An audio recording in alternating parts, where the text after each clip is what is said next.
All right, Jeremy here, partsbreakers.com. That's P-A-R-T-S, just like parts, and then breakers, B-R-E-A-K-E-R-S.com, partsbreakers.com, 303-666-9020. Listing a 1997 to 2002 frame compatibility for a 6-cylinder. They are different from 4s to 6s, but there's not much difference. It's just the motor mount location. So if you need a frame and you need a decent shape frame, this would be it. It is a A-, and the reason I say it's an A- compared to my A pluses or my A's, it's just for some small things, but let me go over those nonetheless. I do these videos so you have the opportunity as a buyer to see this frame as if you were standing here next to me, either standing here next to me with your magnifying glass or just standing next to me, depending on how you like to shop for things. We've done these for a long time and have always had really good feedback on our frame videos, tub videos, and whatnot. So let me just say real quick, 97 to 02 specific frames are the hardest ones to find. The 03 to 06s are getting there as well, but not nearly as hard as these early ones. So if you're looking for one of these, do not wait. And if you don't have all the funds, give us a call. We can do a deposit and whatnot. So, this had an aftermarket bumper on it, and the bumper itself had a little bit of a bend on it when they pulled it off. So they kind of pried on it and popped that up just a little bit, not much, but just a little raise there compared to the flat side over here. So I would bang that back down. I don't usually like banging on frames. I just literally would rather just you see it as it come off. Then the second thing, all the black paint you see on this thing, right? This is all factory from G Paint. So the fact that it has, I would say 90% of that left on it means that it's an A shape as far as terms of reuse. I scoped this frame. It was very clean on the inside. It is starting to oxidize in some areas, but there are no integrity issues as far as I could see on layers being peeled off or anything like that.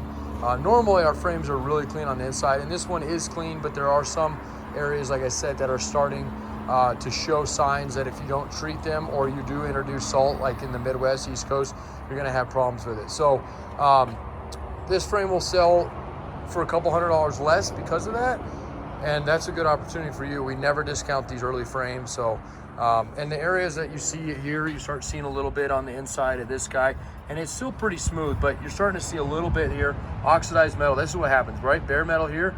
Leave this alone, don't treat it. In a couple weeks it'll be like this, and then further you get here, and then eventually you start getting scaling, light scaling, heavy scaling, and then you start losing metal. It happens not overnight, but you start putting something like salt into the mix, road salts, and it just exasperates and speeds up the process. So that's really the only area there. You start getting around pinch bushing areas, pretty common.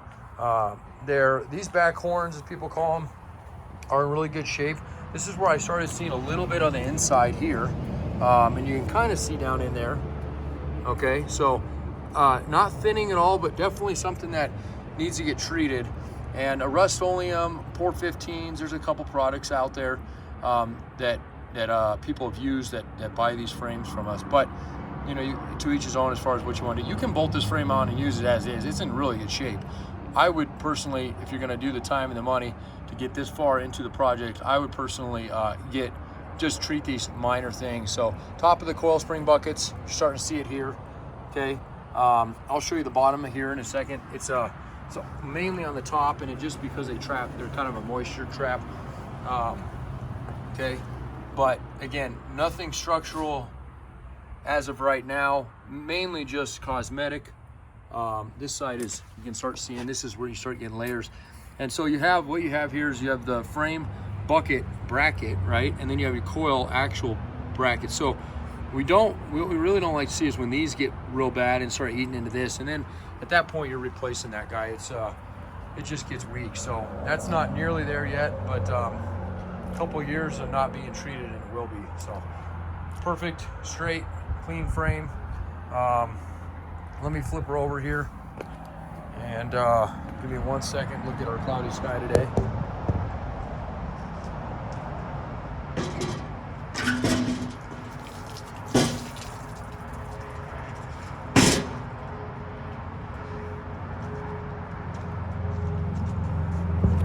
right, so, and it's a 6-cylinder 9702, which is even harder to find. So anyway,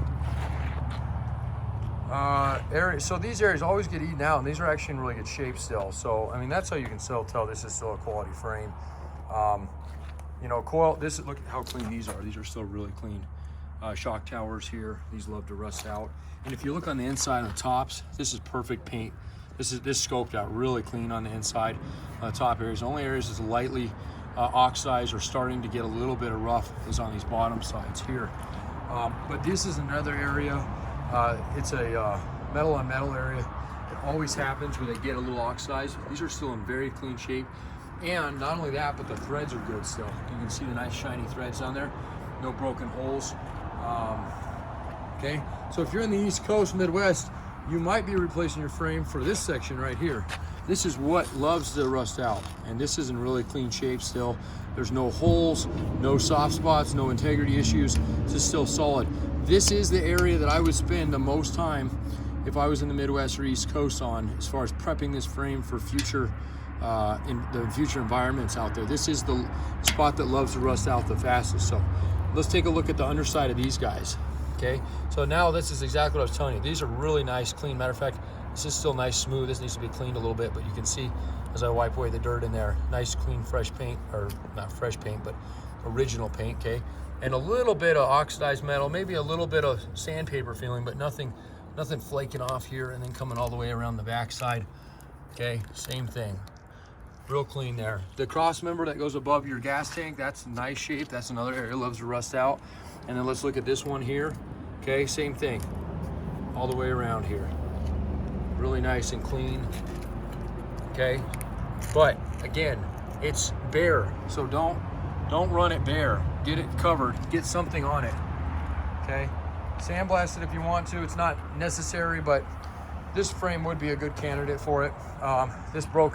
That's got a broken bolt there on your rear, so that one will need to be extracted. There's still a decent amount there and good threads, so I would just get some, you probably can just heat it and take some vice grips and pull that guy out.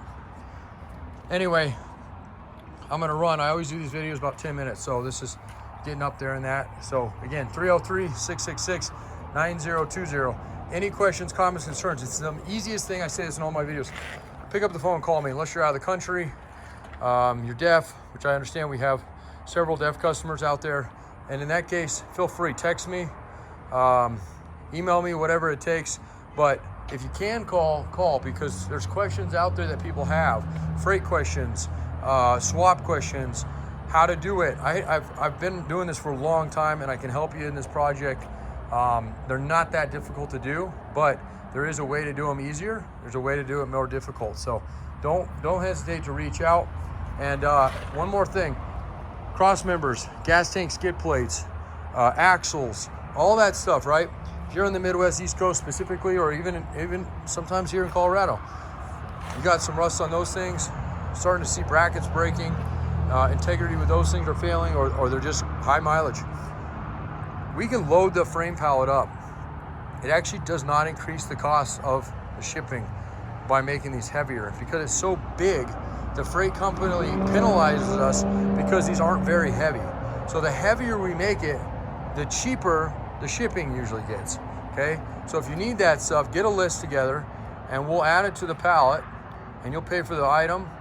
Also, on all my frames and tubs, once you get over in our grade A stuff, 3,000 or more, we get into the 10% off on your total order. So a lot of times you end up saving money, enough money that some of that stuff ends up being free. So definitely let us know what you need. You know, we're here to make a buck, but we're also here to serve people.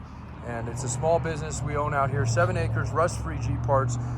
This is as rusty as we get. And we don't buy hardly any wrecks. If we buy any wrecks, it's rollovers, light rollovers, burns. We really try to stay away from front and rear collisions if at all possible, at all costs. So almost all of our Jeeps come in under their own power, and the ones that don't come in under their own power are coming in because blown engines. We just had a TJ come in with a blown engine. That's going to be a really nice frame and whatnot. So we're not a typical yard, and we really try to stay away from the junk auctions out there. because you just can't chance them. I mean, they'll say they're good, and then you get them on, get them out there and whatnot, and they're bad. So don't spend all the time on it. Just give us a call and look at our feedback. Our feedback speaks for itself. So 303-666-9020. Thank you for spending this cloudy day with us. It's one of the few days we have left of 60 degrees in Colorado, I think, and we're going to be dang cold here soon, as probably you guys are too. So stay warm this winter. Appreciate it.